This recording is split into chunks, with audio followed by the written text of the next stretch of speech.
So I'm out here on the dog days of August. So what is it? August, oh boy. So we're leaving in a few days to go to our Quebec City trip. So it is August 14th today? 15, 16, 17, yeah. No, 14th today. Anyway, so August 14th, and these are the hives in Belwood. As you can see, they are a flurry of activity. So I'm going to go over onto this side. And so this was a split that wasn't really supposed to happen. And today I just moved them from their nuke box into the full frame, 10 frame Langstroth hive. And I have given them 2 bags of sugar syrup so that they can start drying out. Now this hive, obviously, we'll see if it can stand alone for the winter. Not sure if that'll be the case. It has a laying queen in there that's doing quite well. But it may be used for resources for weaker hives going into the winter. So we shall see. Because the queen is viable and she's doing a great job. We got this queen from Derkwood Beekeeping, and so far so good. And as you can see, they are coming in.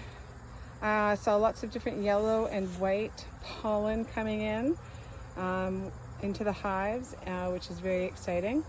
And they keep on bringing in nectar. I'm not sure where they're getting the nectar from. There are a ton of hay fields around our place in Belwood, and I have noticed that a lot of people have a variety of different gardens and flowers, and there's lots of wildflowers as well, which we even have on our property, right? And up until last week, our lovely bees were still going after the berm, the wall of weeds here in front of our barn, and they were loving, I keep on saying this, loving the catnip. And so catnip is not just for cats anymore, clearly. And and I did a little bit of research. So depending on how much, because we do have quite a bit of catnip out there, depending on how much they brought in, the nectar wise, those frames of honey could be a darker, spicier honey. So when we're extracting, I'm hoping to dip my finger into some of these frames and see the difference before we actually blend it all together and extract it, which we are going to be extracting in a couple of weeks. I know everybody said that things were very quick. There was a lot of nectar coming out at the beginning of the year, and but in so these guys in Belwood are doing really, really well. I'm so happy with them, and I was actually surprised that they will actually be producing some honey, with the exception of this one guy.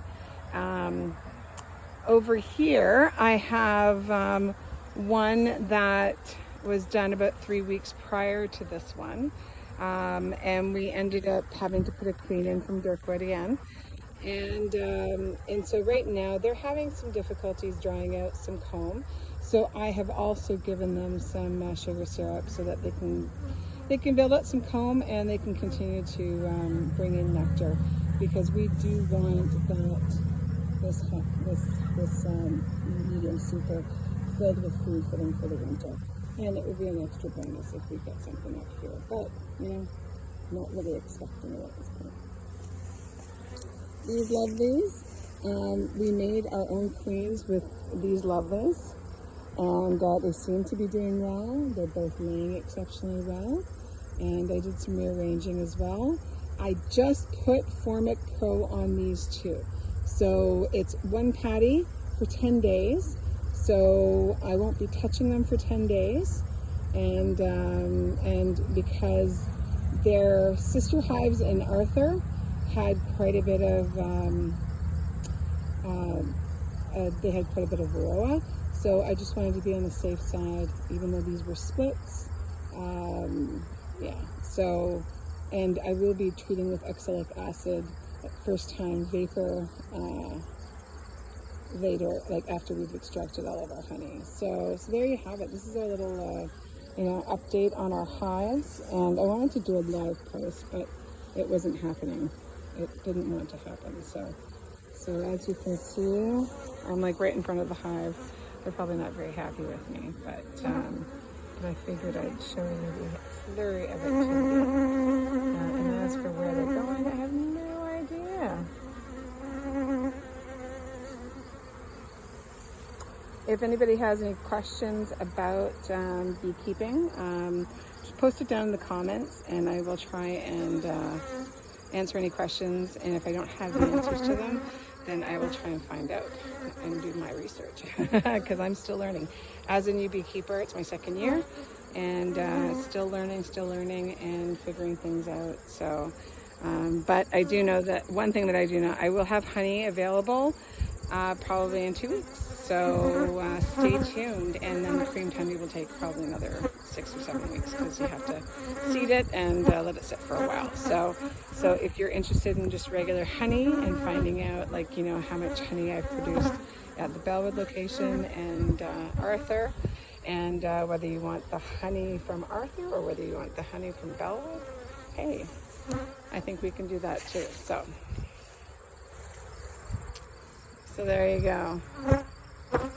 I should get out of the way, because I am in the path of these bees, and our girls are yelling at me, clearly. And actually, on another note, we've got some wax that we will be melting down.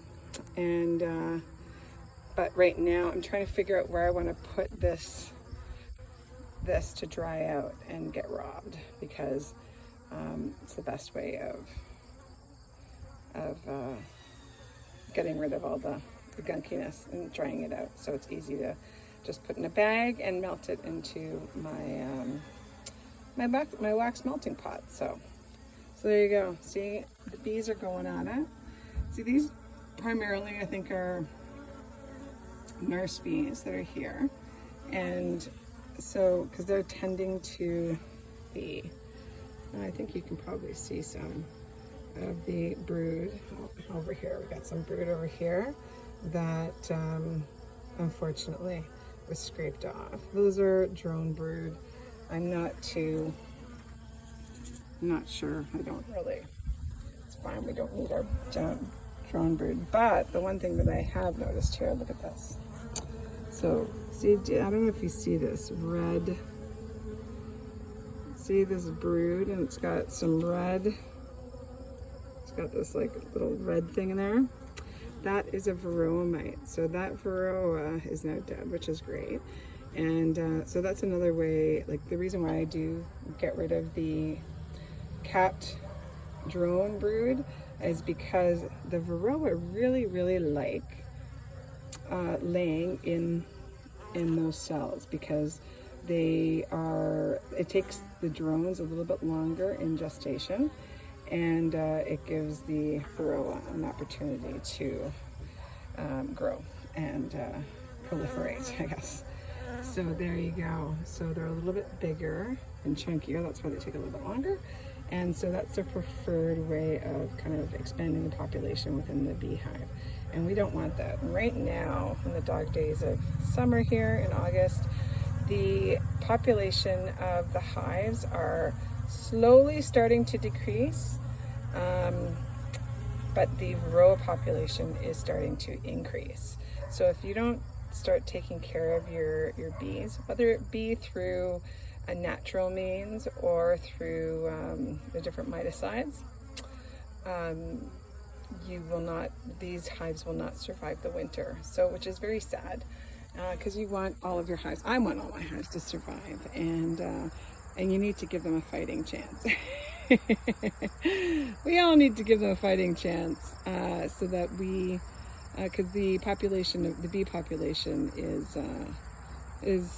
down, and we need the bees to pollinate our food. So it's kind of a full life cycle. If we don't take care of our bees, then we won't have any food to eat. So there's my lecture for the day. So there you go. Oh, and I didn't tell anybody, but I bought a new smoker, which is pretty awesome here. Love it, love it. It's got the plastic And so this is my smoker for the Belwood Bee Yard. So on that note, I'm going to leave you with looking at all these wonderful bees. And if, as I said, if you have any questions, concerns, if you want to ask me any questions, what I'm up to, what I'm going to be doing, by all means. And oh, and I made some mead. Actually, we just racked the mead. So, and I actually have a video of that as well. So I guess I should probably post that too. I'll talk to you soon. Have a wonderful Sunday, and yeah, ask away any questions. And if I don't have the answers, as I said, I'll do some research, or I will ask my friendly neighborhood Michael. Right, Michael Barber? Anyway, talk to you soon. Bye-bye.